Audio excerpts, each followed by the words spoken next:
جتنے بھی لوگ دنیا میں توحید کی دعوت، توحید کا پیغام لے کر کے آئے، ان تمام کی دعوتوں میں تین چیزیں بہت خاص تھی جو بنیاد ہے۔ نمبر ایک، اللہ ایک ہے، وہی معبود ہے اور اس کا کوئی شریک نہیں، وحدانیت کی دعوت۔ نمبر دو، میں آپ کے پاس جو آیا ہوں اللہ کا رسول ہوں، اللہ کا پیغام لے کر کے آیا ہوں، اس کا پیغمبر ہوں۔ ہر نبی یہی بات کہتے رہے، یہ گویا رسالت کی دعوت تھی۔ اور تیسری چیز، ہر پیغمبر ساری دنیا کے انسانوں کو آخرت کا خوف، آخرت کی فکر اور آخرت کا یقین دلاتے رہے کہ لوگوں، تم دنیا میں جو کچھ بھی کر رہے ہو وہ تمہیں آخرت میں اللہ کے پاس حساب و کتاب دینی ہے۔ یہ تیسری بنیاد ہے آخرت۔ توحید، رسالت اور آخرت، یہ تین چیزیں ایسی ہیں جو ہر پیغمبر کی دعوت میں شامل رہا۔ ہر پیغمبر کی دعوت میں یہ تین چیزیں بھی شامل تھیں۔ ہر رسول نے ان چیزوں کی طرف بلایا۔ قرآن مجید کے اندر بھی اس کا تذکرہ موجود ہے، اور خود رسول اللہ صلی اللہ علیہ وسلم نے جو دعوتیں دی ہیں اس کے بھی بنیادی اصول یہی ہیں۔ قل انما ادعو ربی ولا اشرک بہ، میں اللہ ہی کی عبادت کرتا ہوں، اس کے ساتھ کسی کو شریک نہیں کرتا۔ الیہ ادعو و الیہ مآب، اسی کی دعوت دیتا ہوں، یہ رسالت، اور الہی مآب، اسی کی طرف لوٹ کر کے جانا ہے، اس سے آخرت ثابت ہوتی ہے۔ پھر اس کے بعد قوموں کے حالات، ملک کی ضرورتیں، اور جیسے جیسے تقاضے آتے گئے اس کے اندر اضافہ ہوتا گیا، اور انہی چیزوں کی ساری تشریح ہے۔ جو شخص آخرت کو مان لیتا ہے وہ جنت کو بھی مانے گا، جہنم کو بھی مانے گا، پلسرات کو بھی مانے گا، قبر کو بھی مانے گا، حشر و نشر کو بھی مانے گا۔ جو آخرت کا انکار کر دے گا وہ سب چیزوں کا انکار کر دے گا۔ اس لیے آخرت کا ایمان کا مطلب یہ ساری چیزیں شامل ہو گئیں۔ جو رسول کو مانے گا تو رسول کی لائی ہوئی ساری تعلیمات کو مانے گا، اس میں فرشتے، جن اور جتنی بھی تمام چیزیں ہیں وہ سب کے سب اس میں شامل ہو جائیں۔ اور جو اللہ کو مانے گا تو ظاہر سی بات ہے پھر اس کی ساری قدرت جو ہے، اس کی جتنی بھی صفات ہیں، ان تمام چیزوں پر ایمان لائے گا۔ زبان اور ملک کے حالات کے حساب سے، موسم کے حساب سے، لوگوں کے اپنے اپنے ذوق اور تقاضے کی بنیاد پر اللہ تعالیٰ نے ہر طرح کے، ہر قسم کے رسولوں کو بھیجا، کتابیں الگ الگ زبان میں بھیجی گئیں، یہ سب ملک کی حالات کی بنیاد پر۔ آخر میں جو کتاب نازل ہوئی ہے وہ قرآن کریم جو عربی زبان میں ہے، بلکہ بعض علماء نے تو یہ بیان کیا ہے، علماء مفسرین نے، کہ یہ جتنی بھی کتابیں تھیں، چاہے وہ توریت ہو، زبور ہو، انجیل ہو، جو بعد میں سریانی یا عبرانی زبان میں آئی ہیں، دراصل یہ عربی ہی زبان میں تھیں۔ یہ ساری کی ساری کتابیں عربی زبان میں تھیں، لیکن جب جبریل امین وہ پیغام لے کر کے نبیوں کے پاس آتے تھے تو وہاں پر جو لوگوں کی زبان ہوتی تھی، مثلا عبرانی زبان ہے، تو حضرت جبریل علیہ السلام اس زبان میں ترجمہ کر کے گویا کہ عربی زبان کا اب عبرانی زبان میں وہ لا کر کے پیغام اللہ کا سنا دیتے تھے۔ اس طریقے سے گویا جتنی بھی کتابیں وہ سب عربی زبان میں تھی۔ بہرحال یہ ملکی حالات اور لوگوں کی ضرورت اور تقاضے کی بنیاد پر۔ اسی طریقے سے جب اللہ کے نبی صلی اللہ علیہ وسلم آئے، دنیا میں تشریف لائے، تو پھر آپ نے جو قرآن کی دعوت دی، لوگوں کو اللہ کی طرف بلایا، اسلام کی طرف بلایا، تو یہ جو چیزیں تھیں یہ سب کی سب بنیادی چیزیں تھیں، اور اس کی شروعات حضرت آدم علیہ السلام سے ہو چکی تھی، اور یہ آخری طور پر حضرت محمد مصطفیٰ صلی اللہ علیہ وسلم پر۔ لیکن ظاہر سی بات ہے کہ ہمارے نبی حضرت محمد مصطفیٰ صلی اللہ علیہ وسلم آخری پیغمبر، آخری رسول اور آخری نبی ہیں، اور آپ پر جو لائی ہوئی کتاب تھی وہ آخری کتاب تھی، اور آپ کے بعد کسی طرح کی کسی کتاب کا نازل ہونا، کسی شریعت کا آنا بالکل ناممکن تھا، اس لیے اب یہ سلسلہ کیسے جاری ہوتا؟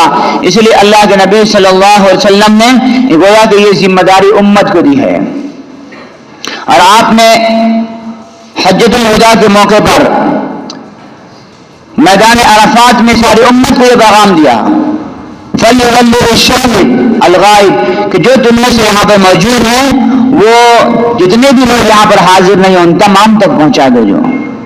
پھر آپ نے اپنے ارشادات کے ذریعے سے، اپنے پیغامات کے ذریعے سے پوری امت تک یہ بات پہنچا دی کہ اگر کسی کو ایک آیت بھی دین کا معلوم ہو، ایک بات بھی دین کی معلوم ہو، اس کو پہنچاؤ، دوسروں تک پہنچاؤ اور دنیا کے کونے کونے لے کر کے جاؤ۔ اسی بنیاد پر صحابہ کرام رضوان اللہ علیہ مجمعین جو میدان عرفات میں، ان کی تعداد تقریباً 1.25 لاکھ سے زیادہ تھی، لیکن ان کی قبریں مدینے میں صرف اور صرف 10,000 کی ملتی ہیں، اور باقی لوگ کہاں چلے گئے؟ پوری دنیا کے کونے کونے میں پھیل گئے، اور بھی پوری دنیا کے اندر انہوں نے دین کا، دعوت کا کام پہنچایا۔ اور اگر وہ حضرات قربانی نہ دیے ہوتے تو پتہ نہیں آج ہم کس حالت میں، کس زندگی کے اندر اپنی زندگی گزار رہے ہوتے، ہم کسی غیر کے سامنے سجدہ کر رہے ہوتے، کس سے مانگ رہے ہوتے ہمیں معلوم نہیں ہوتا۔ اور صحابہ کرام کی قربانی ہے کہ حضور صلی اللہ علیہ وسلم کے زمانے کے کچھ دنوں بعد ہی یہ صحابہ کرام یہاں ہمارے ہندوستان میں تشریف لائے اور یہاں کے کونے کونے میں پھیلے۔ اسی بنیاد پر یہاں پر تقریباً ہندوستان میں جو تاریخ نگار ہے وہ کہتے ہیں کہ تقریباً 250 صحابہ کرام کی قبریں ہیں ہندوستان کے اندر جو دریافت ہوئی ہیں، اور پتہ نہیں کتنی قبریں ہوں گے جو معلوم نہیں ہیں، لیکن 250 صحابہ کی قبریں ہندوستان کے اندر موجود ہیں۔ تو یہ سب چیزیں کس لیے؟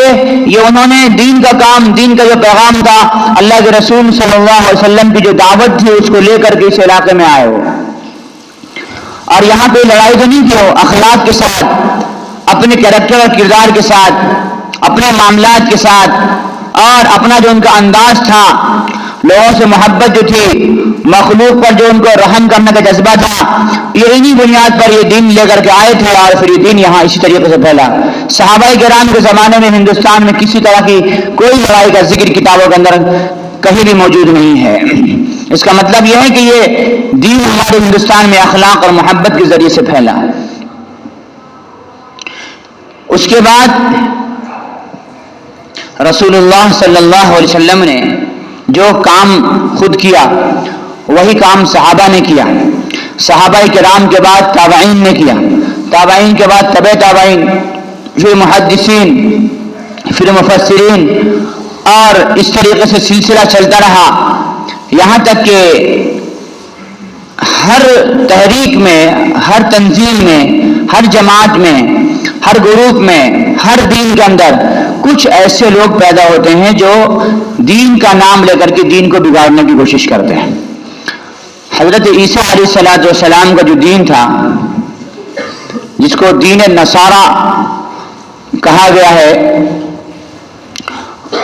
اپنے وقت کے حساب سے بہت بہترین دین تھا، اس میں کوئی شرک نہیں تھی، کوئی بت پرستی نہیں تھی، اس میں غیر اللہ کی عبادت نہیں تھی، مگر کچھ دنوں کے بعد حضرت عیسیٰ علیہ الصلوۃ والسلام جب آسمان پر ان کو اٹھا لیا گیا زندہ سلامت، اور ان کے بعد جو ان کے حواریین تھے، آپ کے ساتھ دینے والے، جو آپ کے ماننے والے صحابہ تھے، وہ حضرات جو دین کو کام کر رہے تھے، ان کے کچھ دنوں کے بعد، ان حضرات کے گزر جانے کے بعد ایک شخص پیدا ہوا جس کو پالس کہا جاتا ہے، پالس رسول یا پال بھی کہا جاتا ہے۔ یہ ایسا شخص تھا جس نے حضرت عیسیٰ علیہ السلام کے پورے دین کو بدل دیا، پورے مذہب کو بدل دیا، اور ان کے مذہب میں ایک قسم کا یہ کہ مذہب ایک لعنت ہے،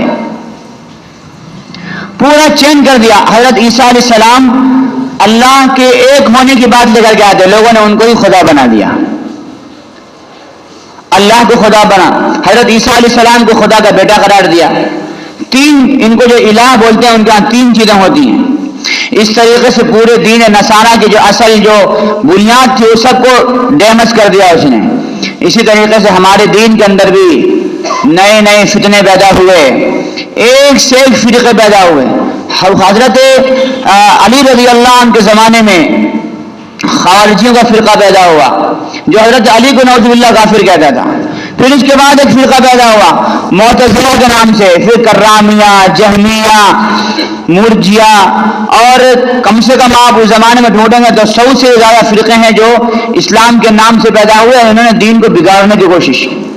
اس زمانے کے علماء اپنے اپنے وقت میں اٹھتے رہے اور اس کو کام کرتے رہے. حضرت امام احمد بن حنبل رحمۃ اللہ علیہ کے زمانے میں معتزلہ کا بہت عروج تھا. ان کے ہاتھ میں پاور تھی، ان کے پاس طاقت و قوت تھی. پوری دنیا کے لوگ گھبرائے ہوئے تھے. حضرت امام محمد بن حنبل رحمۃ اللہ علیہ تنے تنہا کھڑے ہوئے اس میدان میں، اور پھر جب اس کا مقابلہ کیا ہے تو اللہ نے پھر دین اسلام کو گویا دوبارہ پلٹا دیا. ورنہ تو آج کیا صورت حال ہوتی معلوم نہیں. پوری دنیا کے انسان کے مسلمانوں پر حضرت امام احمد بن حنبل رحمۃ اللہ علیہ کا احسان ہے.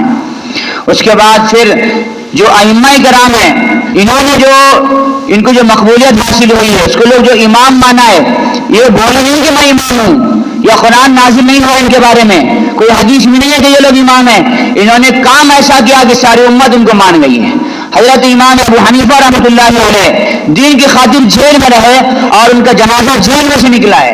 امام مالک رحمۃ اللہ علیہ کو بادشاہ وقت نے ان کے دونوں ہاتھ یہاں سے کاندھے کے پاس سے نکلوا دیا تھا.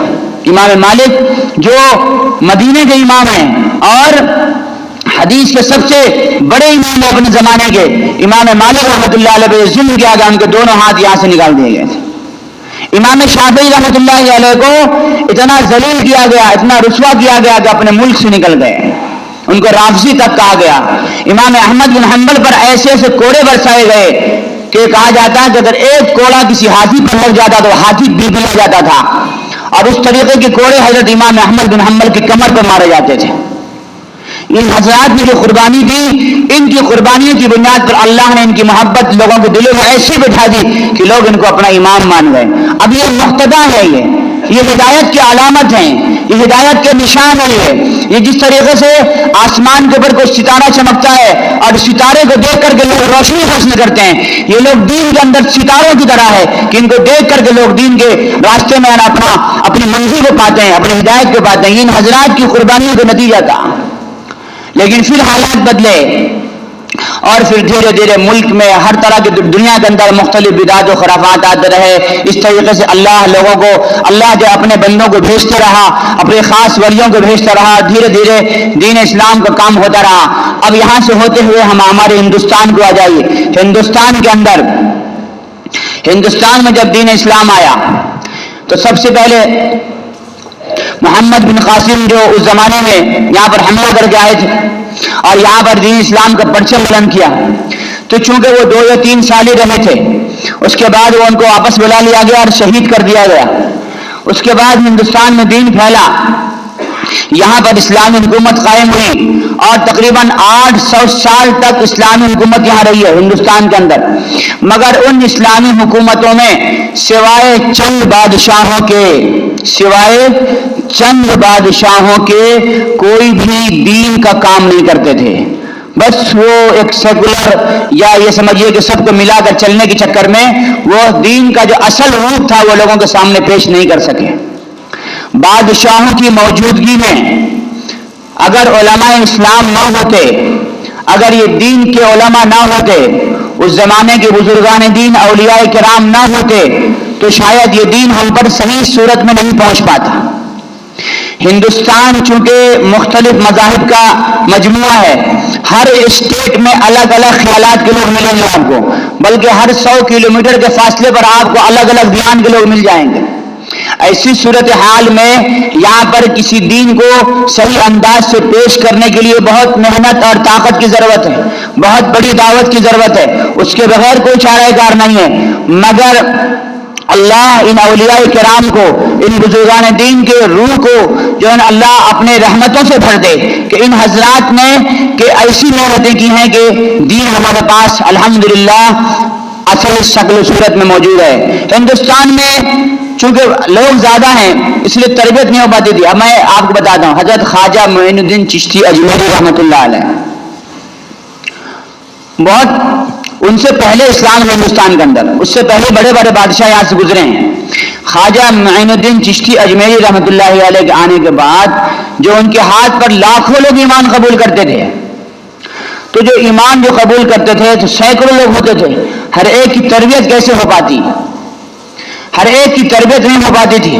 یہ لوگ ایمان قبول کرتے، اور چونکہ وہ جس ماحول میں رہتے تھے، جس رواج کے ساتھ زندگی گزارتے تھے، وہ رواج کو وہ سمجھتے تھے کہ شاید یہ بھی صحیح ہے، بس اللہ کو ماننا ہے، تو اس طریقے سے ان کے اندر بہت سارے جو غیر مسلموں کے جو تہوار ہیں، غیر مسلموں کے جو رسم و رواج ہیں، وہ سب چیزیں ان کے اندر موجود رہی۔ یہی چیز بعد میں چل کر کے دھیرے دھیرے لوگوں نے اس کو یہ سمجھا کہ یہ بھی اسلام کے اندر ہے، اور وہی چیز آج تک ختم کرتے کرتے کرتے یہاں تک حالت پہنچی ہے۔ یہ جو ہمارے یہاں یہ سب جو چلتا ہے 3 روز 9 روز 40، یہ سب بہت ساری جو چیزیں، یہ سب ایک زمانے سے چلی آ رہی، کوئی نئی چیز نہیں ہے۔ یہ سب غیروں میں تھی، لیکن بعد میں چونکہ تربیت نہیں مسلمانوں کے اندر، اس لیے یہ سب چیزیں ہمارے اندر داخل ہو گئیں۔ پھر کیا ہوا، جب اسلامی حکومت تھی، مسلمان جب یہ کام کر رہے تھے، پھر ایک زمانے میں اکبر بادشاہ پیدا ہوا۔ پوری تاریخ ہے، پوری تاریخ بیان نہیں کر سکتے۔ اکبر بادشاہ کے زمانے میں اسلام کی صورتحال ایسی کر دی گئی تھی کہ اس نے پورے نظام کو ہی چینج کر دیا، پورے اسلام کو بدلنے کی فکر ہو گئی۔ 1000 سال گزر چکے تھے اللہ کے نبی صلی اللہ علیہ وسلم کے درمیان میں، اور اسلام کو بھی 1000 سال ہندوستان کے اندر۔ اکبر بادشاہ نے یہ کیا کہ ایک دین الہی کے نام سے ایک نیا دین شروع کیا۔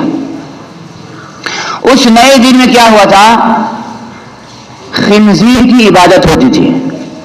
کس کی ہوتی تھی؟ خنزیر کی عبادت۔ خنزیر کے جسم کے اوپر پانی ڈالا جاتا، اور اس کے جسم سے جو پانی ٹپکتا اس کو زمین پر نہیں گرنے دیا جاتا، اس کو کسی برتن میں اٹھا لیا جاتا، اور اس پانی کو لوگ تبرک سمجھ کر کے، برکت کا پانی سمجھ کر کے پیتے تھے۔ صبح سویرے پہلا کام جو پینے کا ہوتا تھا وہ یہی پانی ہوتا تھا۔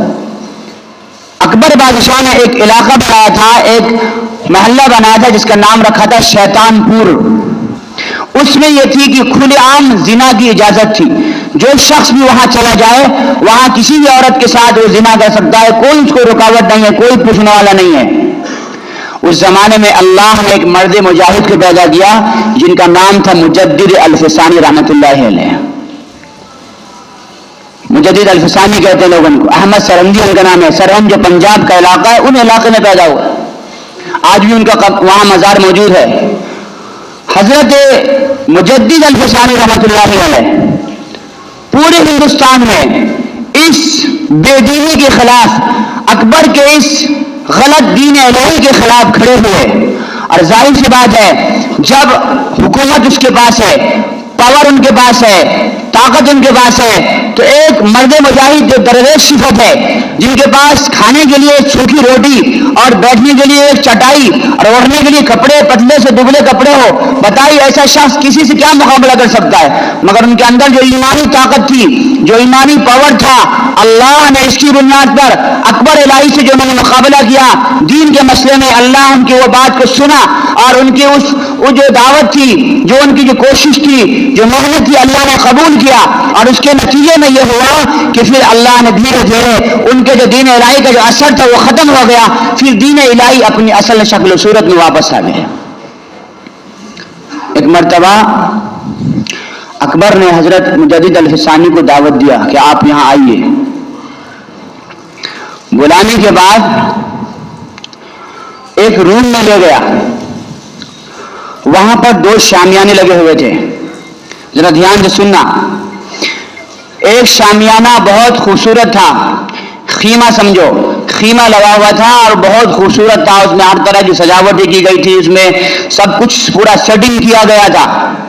اور ایک طرف جو خیمہ تھا، جو شامیانے تھے اس میں پھٹے ہوئے تھے، اس کی جو بانس بلی سب پرانے۔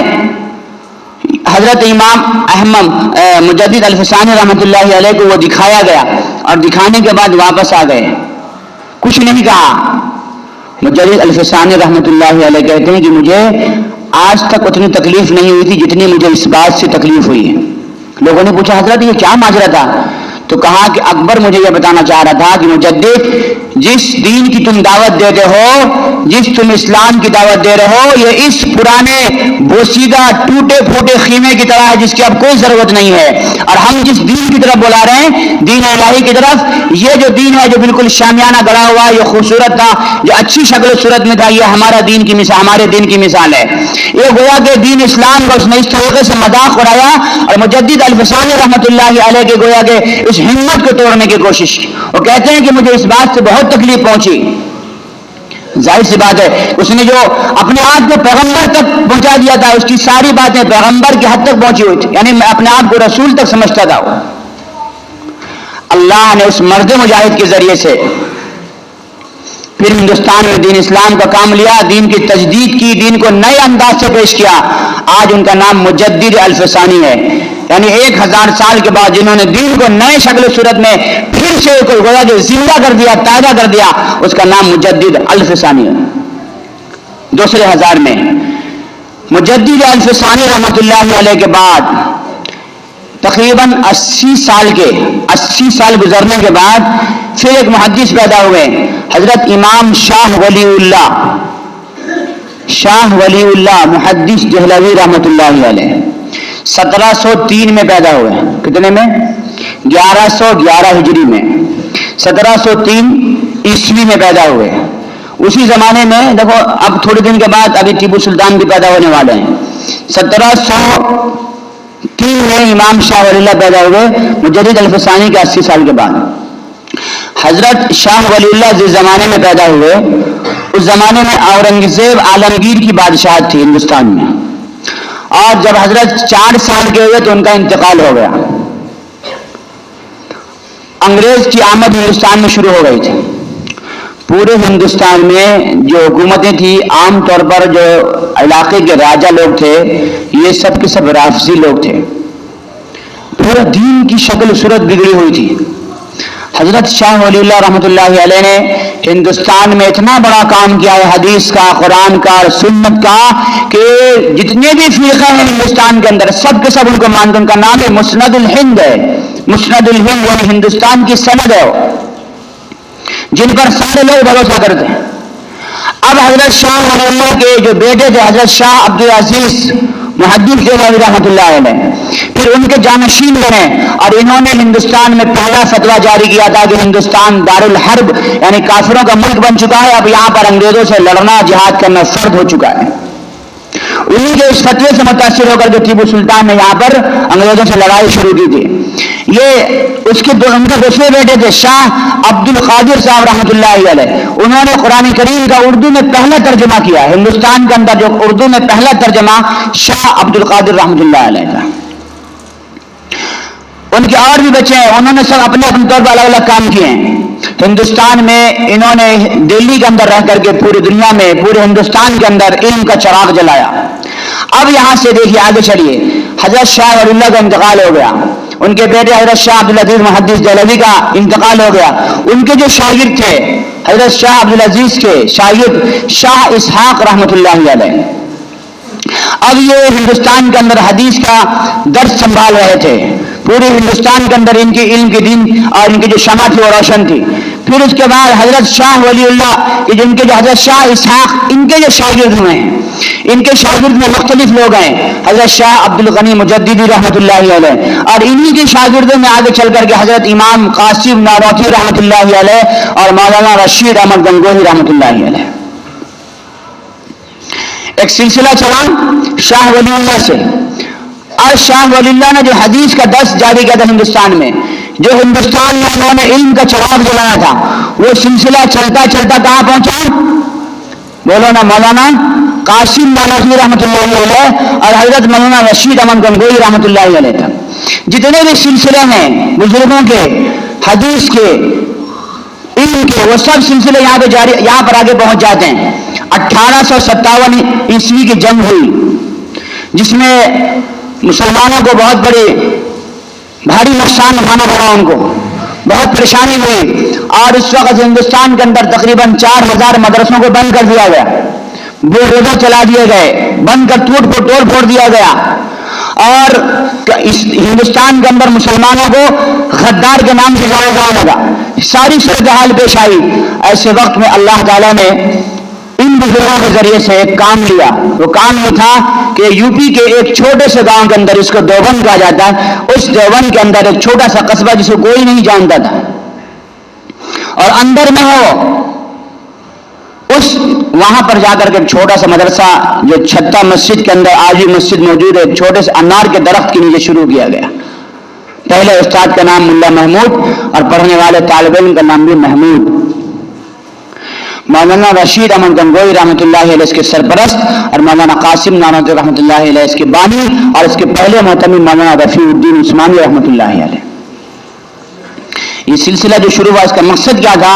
اس کا مقصد یہ تھا کہ اب تو شاہ ولی اللہ محدث دہلوی کے جو چراغ جلے تھے وہ یہاں پر انگریزوں نے ختم کرنے کی جو کوشش کی تھی وہ یہاں سے پھر سے جاری کیا جائے، اور یہاں پر خاموشی کے ساتھ، اگر شہر میں ہوتا، کسی بڑے گاؤں میں ہوتا تو پھر انگریزوں کو خبر ہو جاتی، پھر اس پر حملہ ہو سکتا تھا، بند کروایا جا سکتا تھا۔ چھوٹے سے گاؤں میں شروع کیا گیا، لیکن اللہ نے ایسی برکت دی کہ چھوٹے سے گاؤں کی طاقت پوری دنیا کے اندر پہنچی، جو وہاں کی جو روشنی بھی دنیا میں پہنچی۔ اب میں یہاں سے سمجھانا اصل میں کیا چاہتا ہوں، حضرت مولانا قاسم نانوتوی رحمۃ اللہ علیہ اور مولانا رشید احمد گنگوئی رحمۃ اللہ علیہ کون ہیں؟ یہ دونوں بزرگ وہ ہیں جو حضرت شاہ ولی اللہ محدث دہلوی رحمۃ اللہ علیہ کے پورے فکروں کو پینے والے، پورے فکروں کو جمع کرنے والے۔ اب یہاں سے انہوں نے ایک طرف تو دارالعلوم دیوبند قائم کر کے دین علم کا سلسلہ شروع کیا، پھر سے حدیث کو زندہ کر دیا، پھر سے قرآن کو زندہ کر دیا، پھر سے سنت کو زندہ کر دیا، پھر پڑھنے اور پڑھانے کا سلسلہ جاری ہو گیا۔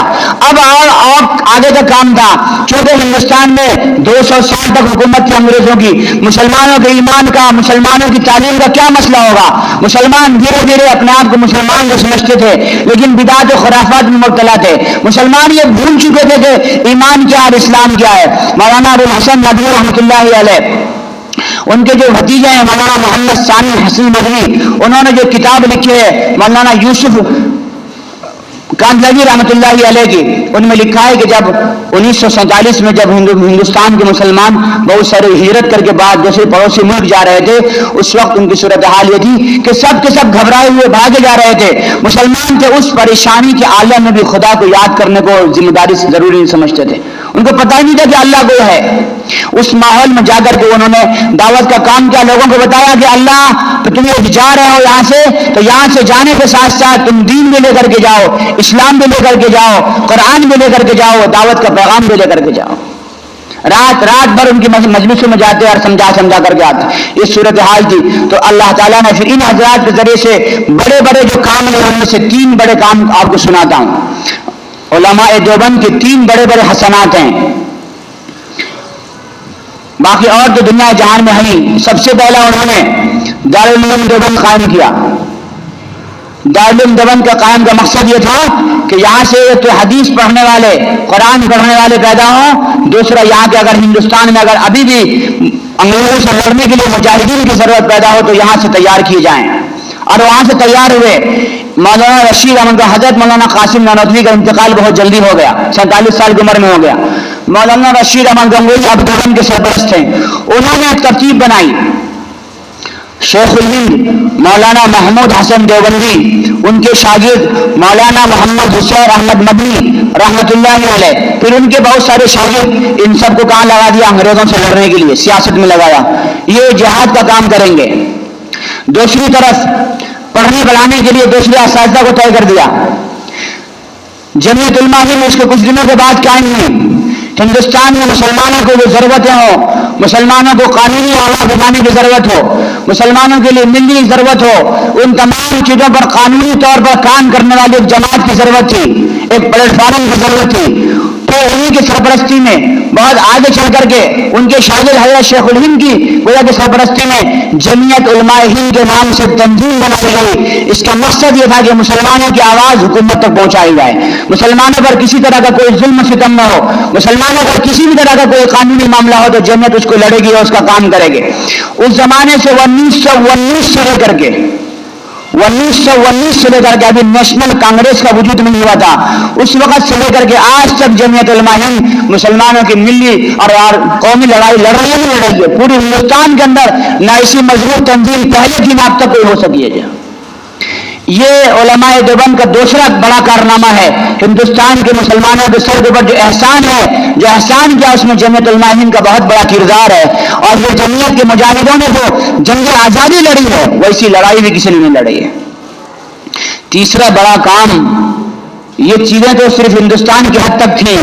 تیسرا بڑا جو کام انہوں نے کیا علماء دیوبند نے، وہ دعوت و تبلیغ کا تھا. کس کا تھا؟ سبحان اللہ نہیں بولے آپ. یعنی آپ سمجھیے اس کو، انہوں نے جو بڑے بڑے کام کیے. دعوت و تبلیغ کیا ہے؟ یہ دارالعلوم دیوبند کی ایک شاخ، ان کے بزرگوں کی ایک نیکیاں ہیں. یہ کوئی فرقہ، کوئی جماعت، کوئی تنظیم ایسی نہیں ہے، کوئی گروپ نہیں ہے. یہ جیسے کہ ایک اسپتال کے اندر آنکھوں کا ایک شعبہ ہوتا ہے، آنکھوں کو دیکھنے کے ڈاکٹر الگ ہوتے ہیں، کینسر کا علاج کرنے والا ڈاکٹر الگ ہوتا ہے، ہارٹ کا دیکھنے والا ڈاکٹر الگ ہوتا ہے، سب ڈپارٹمنٹ الگ الگ ہوتے ہیں. اسی طریقے سے علماء دیوبند نے دارالعلوم دیوبند کو 3 ڈپارٹمنٹ تقسیم کر دیا. ایک طرف پڑھنے پڑھانے والے ہوں گے، جو دور دور سے طلبہ وہاں پر آئیں گے، ان کو پڑھایا جائے گا. دوسرا ایک تنظیم وہ ہوگی، ایک جماعت ہوگی جو پورے ہندوستان میں ہر صوبے میں، ہر گاؤں میں، ہر تعلقہ جات میں رہ کر کے وہاں کے لوگوں کے مسائل کو حل کریں گے. ان کا نام تھا جماعت جمعیت علماء ہند. اور ایک جماعت ایسی تھی کہ یہاں پر جو نہیں آ رہے ہیں، ہم ان کے گھر تک پہنچیں گے، ایک ایک مسلمان کو اللہ کا پیغام بتائیں گے، ایک ایک مسلمان کو دین سکھائیں گے. اس کا نام تھا دعوت و تبلیغ. یہ دعوت و تبلیغ ہے، جماعت و تبلیغ نہیں ہے. جماعت کیسے؟ 1 سے 2، جب 2 آدمی ہو جاتا اس کا نام کیا ہے؟ جماعت ہے. 3 آدمی ہوگا اس کا نام کیا ہے؟ جماعت ہے. پھر اس کی ترتیب ہوئی. مولانا الیاس صاحب گنگوہی رحمۃ اللہ علیہ، کون ہے یہ؟ حضرت مولانا رشید احمد گنگوہی رحمۃ اللہ علیہ کے شاگرد ہیں.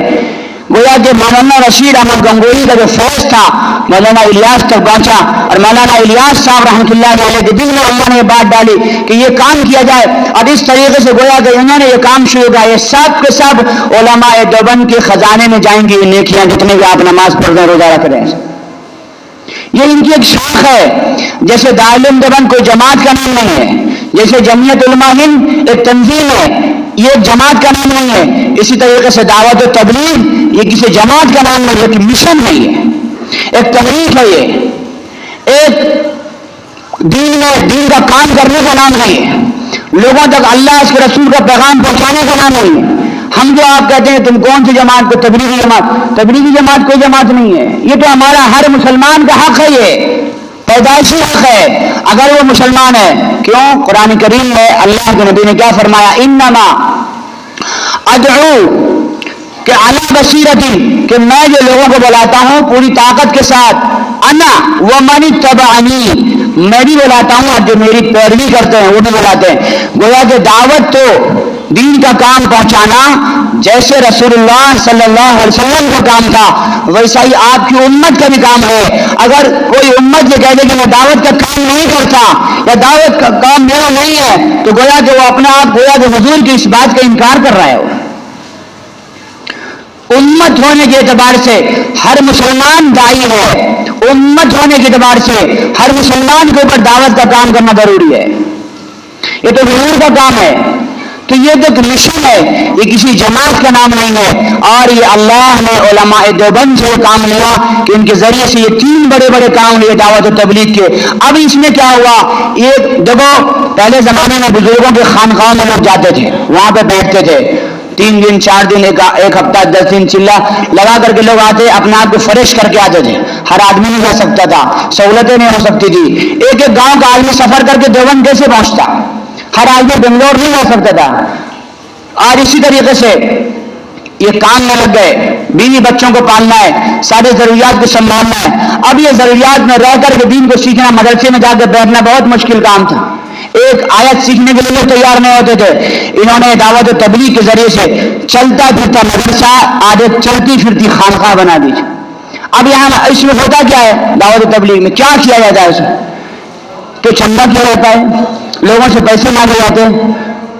آ کر کے لوگ اپنا اپنا خرچہ لے کر کے، اپنا پیسہ لے کر کے آتے ہیں، اور اس کے بعد یہاں پر لوگوں کو کلمہ سکھاتے ہیں. ان کی جو شروعات ہوگی، پہلی شروعات کیا ہوتی ہے؟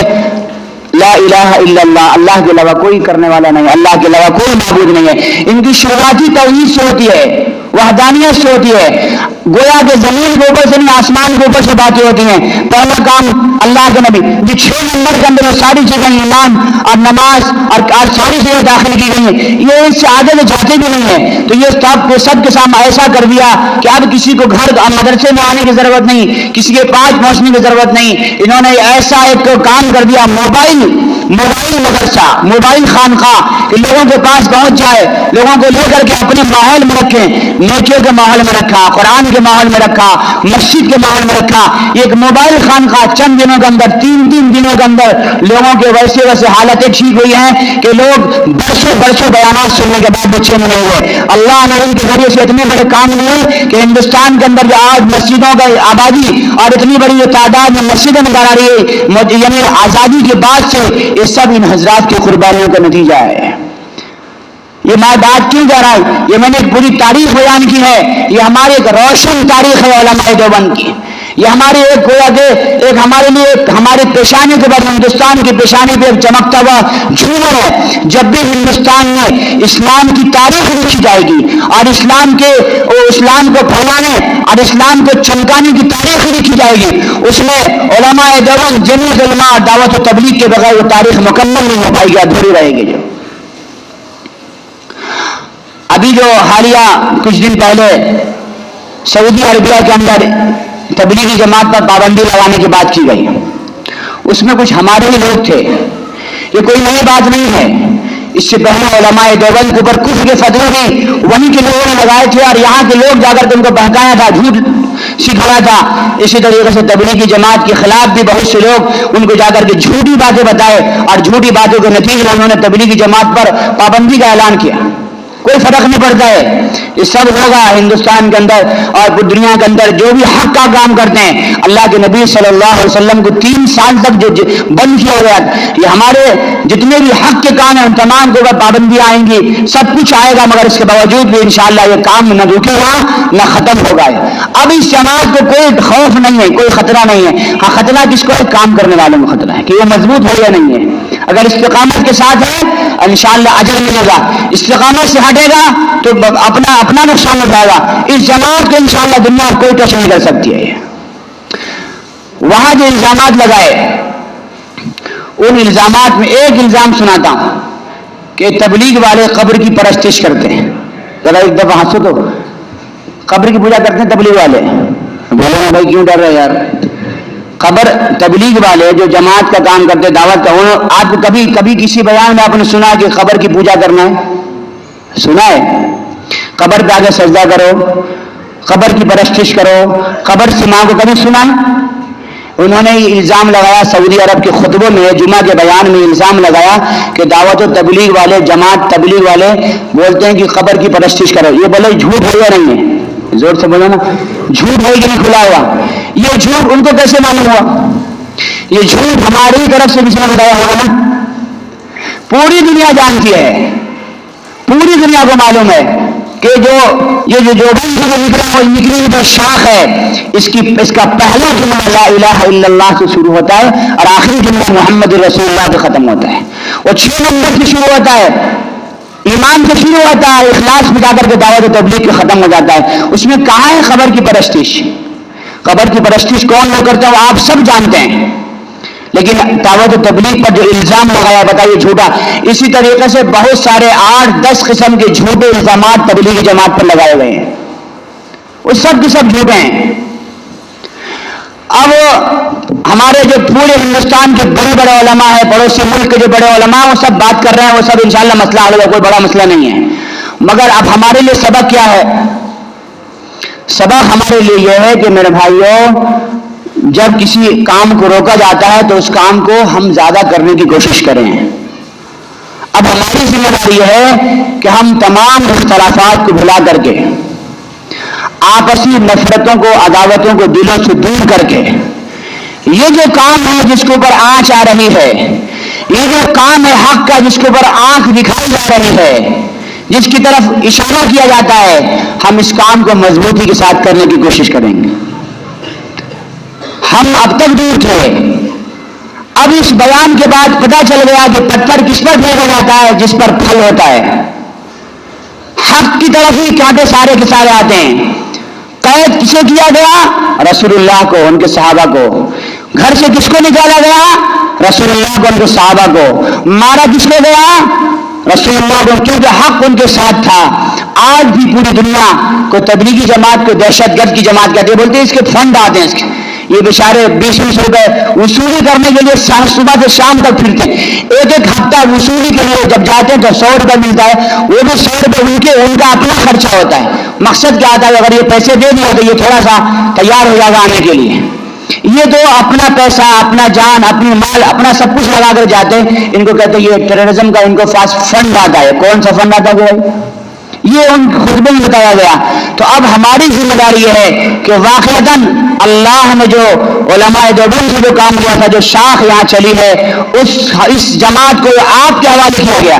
جمعیت علماء کا پلیٹ فارم علماء کو دیا گیا. پڑھنے پڑھانے کا جو پلیٹ فارم تھا وہ علماء کو دیا گیا. دعوت تبلیغ کا پلیٹ فارم آپ کو دیا گیا. آپ سنبھالیں گے اس کو انشاءاللہ. کہانی جان نہیں ہے بھائی, میں کہہ رہا ہوں پڑھنے پڑھانے کا کام آپ سے نہیں ہو سکتا نا. حدیث آپ پڑھا سکتے ہیں پر سمجھ سکتے علماء بیان کریں. اگر کوئی قادیانی ہوگا خدا نخواستہ, اس سے مقابلے کے لیے آپ کو علماء ہیں. کوئی فرقہ آئے گا, کوئی فتنہ آئے گا, اس سے مقابلے کے لیے آپ کو علماء ہیں. لیکن لوگوں کو کلمہ نماز کی بنیادی چیزیں سکھانے کی ذمہ داری آپ کی نہیں ہوئی تھی. علماء دیوبند نے جو 3 تقسیم کیا, جمعیت علماء پڑھنے پڑھانے کا, یہ 2 چیزیں علماء کے پاس رکھی. آپ کو ساتھ میں ملا, آپ کے چندے لیے, آپ کو بھی شامل کیا سواب کے اندر, آپ کو چھوڑا نہیں. مگر دعوت و تبلیغ میں علماء کو سرپرست بنایا گیا, علماء اس کی ذمہ داری دی گئی. مگر اس کے حوالے کس کے کیا گیا؟ بولے نا, آپ کے حوالے کیا گیا. آپ سنبھالیں گے کہ برباد کر دیں گے اس کو. کہاں سنبھال رہے ہو, کہاں سنبھال رہے ہیں؟ یہ بیچارے چند نوجوان ہیں, 8-10 نوجوان ہیں, یہی سب کام کر رہے ہیں. انہیں کی ذمہ داری ہے, اور لوگوں کی ذمہ داری ہے کہ نہیں ہے؟ اگر آپ سب مل کر کے, مثلا یہاں پہ 300 لوگ ہیں, یہ 300 لوگ مل کر کے آج نماز کی دعوت دیں لوگوں کو, تو صبح میں مسجد میں جگہ نہیں ہوگی, مغرب کی نماز میں, فجر کی نماز میں ہوگی جگہ. یہ آپ کے حوالے کیا گیا تھا. آپ اپنی ذمہ داری بھی پوری نہیں کر رہے. ہم علماء کو کہہ دیتے علماء کام نہیں کر رہے, مگر آپ کی جو ذمہ داری ہے وہ ذمہ داری پوری کر رہے ہیں کیا؟ انشاءاللہ وعدہ کیجیے کہ انشاءاللہ آج سے یہ ذمہ داری پوری کریں گے نا انشاءاللہ. اور ہر آدمی اپنا وقت جس طریقے سے رکاوٹیں ڈالی جا رہی ہیں, انشاءاللہ جتنا تم روکو گے اتنا ہم آگے بڑھیں گے انشاءاللہ. بیگے توڑ کر کے دیواریں چھلانگ لگا کر انشاءاللہ آگے بڑھیں گے. اور اس میں ہر آدمی, ہر صاحب, یہاں پر موجود ہر انسان انشاءاللہ کوثر مسجد کا, میں پورے چنگری کی ذمہ داری نہیں لیتا, مگر کم سے کم ہمارے کوثر مسجد کے جتنے بھی حضرات جہاں پر نماز موجود ہیں, یہ میرے سامنے اقرار کرے گا انشاءاللہ تعالیٰ.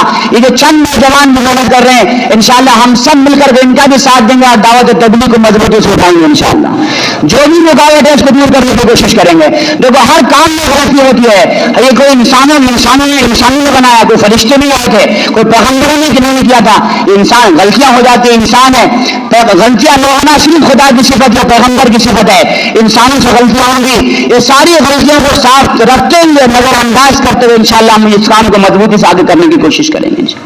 اب یہ بہت ساری چیزیں دعوت تبلیغ میں چند بہت سارے اعتراضات لوگ کرتے ہیں, یہ کہاں سے آیا, وہ کہاں سے آیا. انشاءاللہ اس کی ساری تفصیلات کے سامنے کبھی پیش کروں گا, ایک حوالے کے ساتھ آپ کو میں ثابت کر کے دکھاؤں گا.